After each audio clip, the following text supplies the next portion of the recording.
যদি কপাল ভালো থাকে, কিন্তু বেশিরভাগ লোকের ক্ষেত্রেই তা কখনো হয়ে থাকে না। যারা এই ধরনের কথা বলে তারা এই বিষয়ে কোনো কিছু জানে না।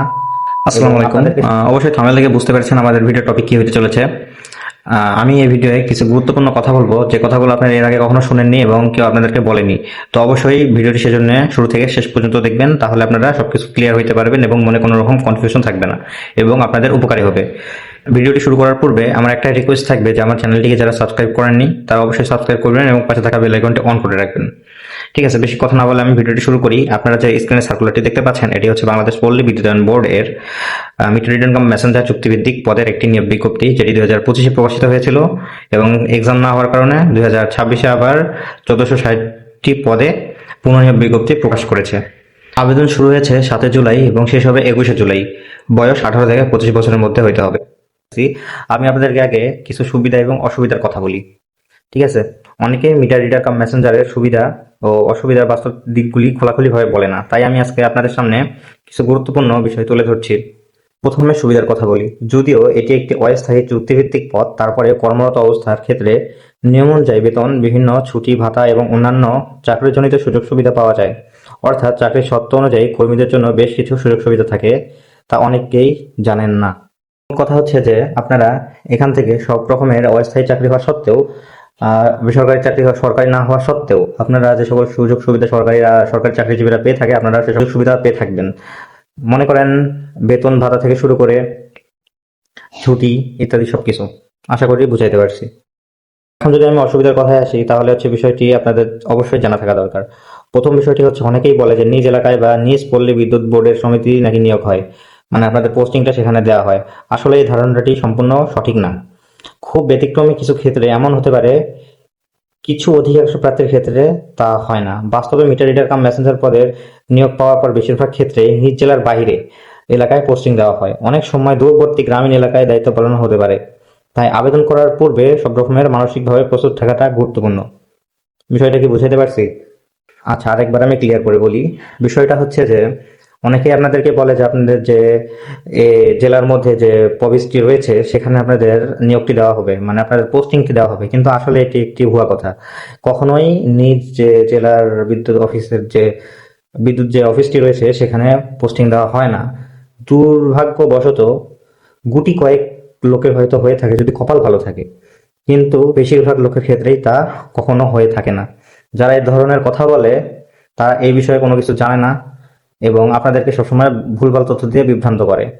আচ্ছা, যাই হোক। আর দ্বিতীয়টি যে বিষয়টি হচ্ছে যে এটি কিন্তু একটি ইমার্জেন্সি সেক্টর বা ইমার্জেন্সি সার্ভিস এর সাথে সম্পৃক্ত কাজ।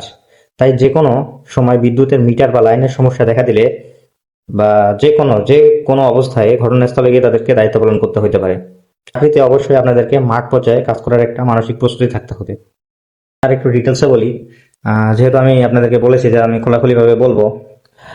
এমন একটা অবস্থা হইতে পারে, আপনাদেরকে এমন একটা জায়গায় পোস্টিং দেওয়া হয়েছে যে এরিয়া হচ্ছে, সাপোজ মনে করেন যে বন্যা প্লাবন এলাকা। তো বন্যা প্লাবন এলাকায় আপনারা যাবেন কিভাবে? এখানে আপনার বাইকও যাবে না, গাড়িও যাবে না, ওইখানে রাস্তাঘাট কিছুই থাকবে না। ওইখানে আপনাকে ওই অবস্থায় ডিউটি অবশ্যই পালন করতে হবে। এখন কিভাবে করবেন সেটা আপনার বিষয়। বিষয়টা বুঝতে পারছেন? আশা করি বুঝতে পারছেন। কারো কোনো কিছু জানা থাকলে অবশ্যই আমাকে নক দিবেন, আমি অবশ্যই জানাবো। আমার টেলিগ্রাম এবং হোয়াটসঅ্যাপ লিঙ্ক দেওয়া আছে, অবশ্যই আমাকে নক দিবেন। আরও কিছু ছোটখাটো চ্যালেঞ্জ রয়েছে, তবে আমি গুরুত্বপূর্ণ কিছু বিষয় আপনাদেরকে শেয়ার করলাম। একটা কথা, এসব বলার উদ্দেশ্য আপনারা ভাইবেন না যে আপনাদেরকে আমি নিরুৎসাহিত করার জন্য বলতেছি, বরং আপনাদের যে বাস্তব যে চিত্রটা, এসব কিছু বিবেচনা করে আপনাদেরকে সিদ্ধান্ত নিয়ে সহযোগিতা হতে পারে, তাই আমি এসব কিছু আপনাদেরকে সাথে শেয়ার করতেছি। তাহলে আপনারা পরবর্তীতে অপ্রত্যাশিত সমস্যায় পড়তে হবে না। আচ্ছা, আরেকটি আপনাদের গুরুত্বপূর্ণ বিষয় বলে রাখি। নিয়োগ বিজ্ঞপ্তিতে উল্লেখ রয়েছে যে প্রার্থীকে একটি সাইকেল থাকতে হবে আবেদনের শর্ত অনুযায়ী। তবে বাস্তব কাজের অভিজ্ঞতার দিক থেকে আমার ব্যক্তিগত পর্যবেক্ষণ হলো, শুধু সাইকেল দিয়ে দায়িত্ব পালন করা বেশ কঠিন। কারণ অনেক সময় আপনাদেরকে দূরবর্তী গ্রাম, দুর্গম এলাকা এবং একাধিক স্থানে দ্রুত যাতায়াত করতে হয়। এই সকল ক্ষেত্রে মোটরসাইকেল থাকলেও কাজ করার জন্য অনেক বেশি সহজ ও কার্যকর হয়। অর্থাৎ বিজ্ঞপ্তিতে সাইকেলের কথা থাকলেও বাস্তবের মাঠ পর্যায়ের কাজের জন্য অনেকে মোটরসাইকেল ব্যবহার করে থাকেন। তো আশা করি আপনাদেরকে বাস্তব সুবিধা এবং সম্ভাব্য অসুবিধাগুলো পরিষ্কারভাবে বুঝাইতে পারছি। একদিকে যেমন কিছু চ্যালেঞ্জ রয়েছে, অন্যদিকে চাকরিতে বেশ কিছু ভালো সুযোগ সুবিধাও রয়েছে। চাকরির নিয়ম এবং বিধিমালা অনুযায়ী কর্মরত অবস্থায় বেতন, বিভিন্ন ধরনের ছুটি, ভাতা এবং অন্যান্য প্রাপ্য সুযোগ সুবিধা থাকে। তাই শুধু অসুবিধার দিক দেখে সিদ্ধান্ত নেবেন না, সুবিধা এবং অসুবিধা দুই দিকে বিবেচনা করে নিজের পরিস্থিতির সঙ্গে মানিয়ে মিলিয়ে তারপর আবেদন করবেন।